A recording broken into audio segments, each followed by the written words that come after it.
what we believe is what we become.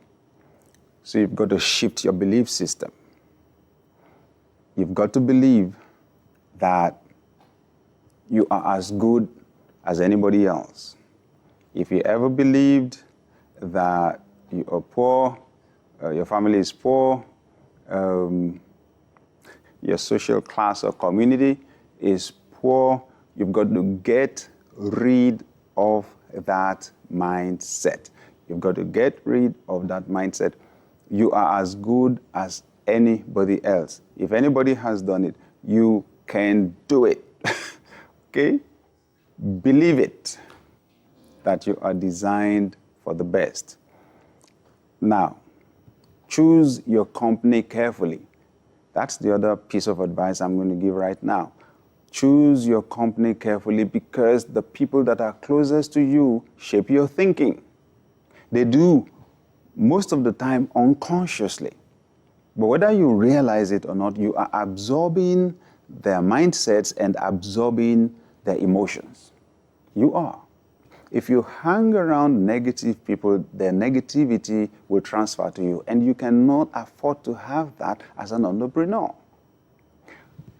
Problems are opportunities for the entrepreneur. So the entrepreneur cannot be lamenting about problems because they are opportunities.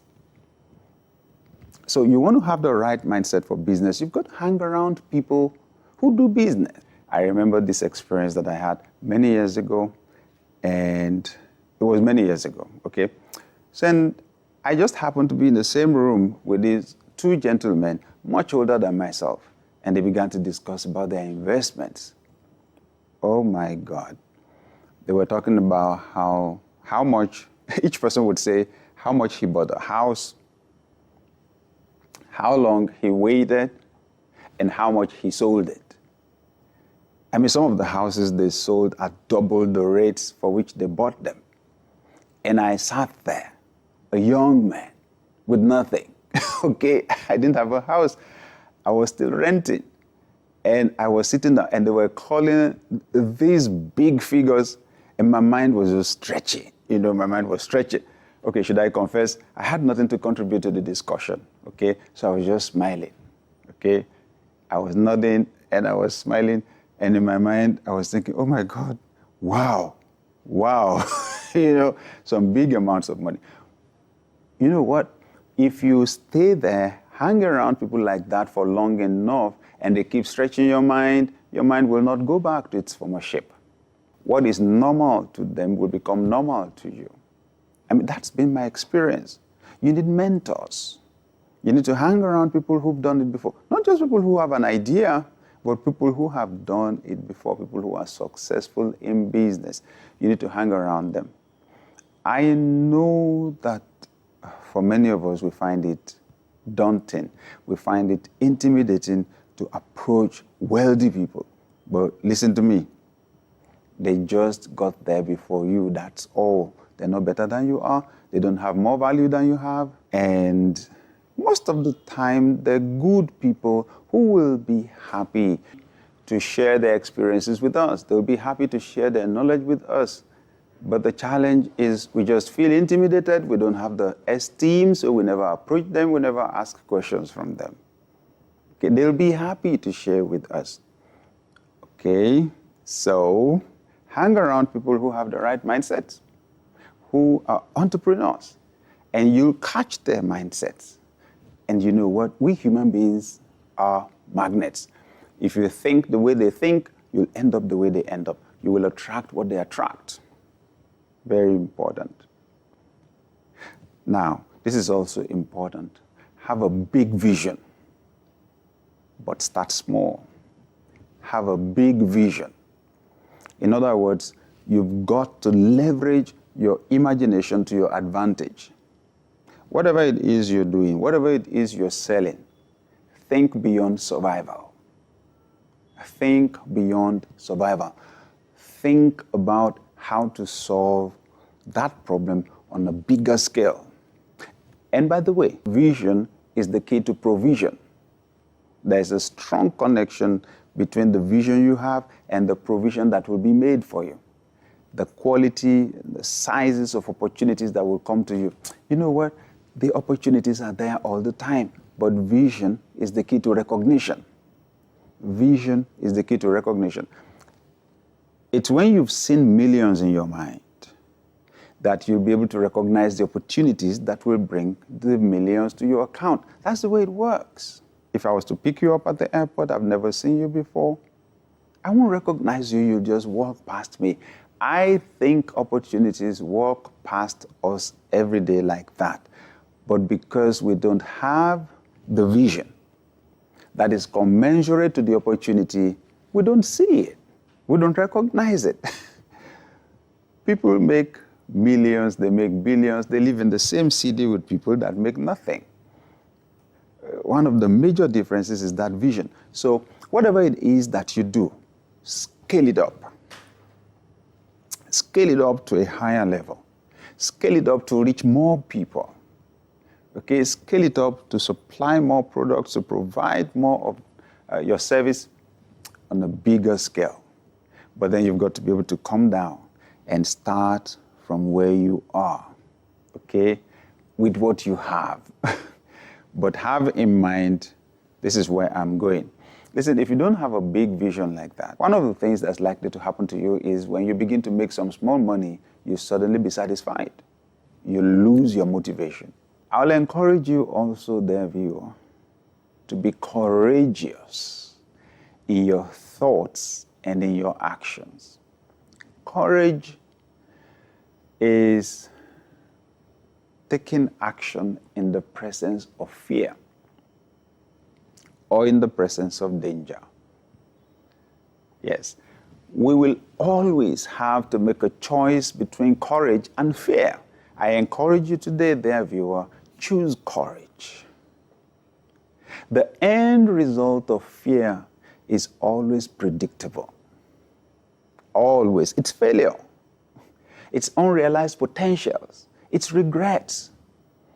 It's remembering what could be that is not, because we didn't try. Choose courage over fear. Some people say, I don't think I know everything yet that I need to know about this thing to be able to start. Well, yes, you need to know a bit, but will you actually ever know enough, ever know everything? I don't think so. Act all the same. Oh, what if I fail? You're asking the wrong question. What if I succeed? That's the right question. What if I succeed? What if it works out? The amazing thing is, you take some bold steps, and sometimes the results that you get are beyond commensurate to the effort that you made. Ask the average person that is successful, especially the entrepreneur, that when you take bold action, a lot of the time, the results that you get are way beyond the capacity of the effort that you made. So, take action. Be courageous. Do what you've got to do. You won't die. Make that phone call. You need to do a lot of them as an entrepreneur. And some people sometimes know, that the phone call is a difficult one. Maybe they have to tell somebody no. So they dilly-dally. They procrastinate. They slow down. They don't want to give the bad news, but they know they don't have a choice but to give the bad news. Make that phone call. Or sometimes it's that we're about to make a request and we are afraid that we will hear no. No is not the end of life. No is not a death sentence. No is just come back another day. So it is very, very important that you be able to handle rejection, okay, and to be persistent. It's important that you take that bold step and see how much it will help you. Use opportunities, whether paid or unpaid, to develop your capacity for solving problems. I have emphasized it clearly now. Business is about solving problems. It's about meeting needs. It's about creating or producing or getting products or services that will meet definite needs in people's lives. If that is the case, you need to develop your capacity for solving problems. Yes, it's a skill. You need to put premium on competence. You need to put premium on the ability to meet people's needs. Whatever it is you do, you may be an auto repair person, you may be a bricklayer, you may be a lawyer, okay? You may be a doctor, whatever it is that you do, choose to be the best there. Because being the best simply means that you have a high success rate in solving people's problems. Now, some people never do anything until they get the big break. They do their business plan, fantastic. But all of their plans are designed on them working for the rich. That's good in some sense. On the other hand, you don't get your best opportunities just when you are starting out. It's just the way life is, isn't it? Whatever opportunity it is you get, use it, whether paid or unpaid. A young lady, went to an entrepreneur that I know and said, I trained as a lawyer. I think that you do a lot of contracts because you are a real estate firm. Now, she asked a few questions and then told him, I think you need to build your legal department. I think you need to pay attention to the legal department because there's a legal dimension to your business now. There's a legal dimension to your business and you need to pay attention to it.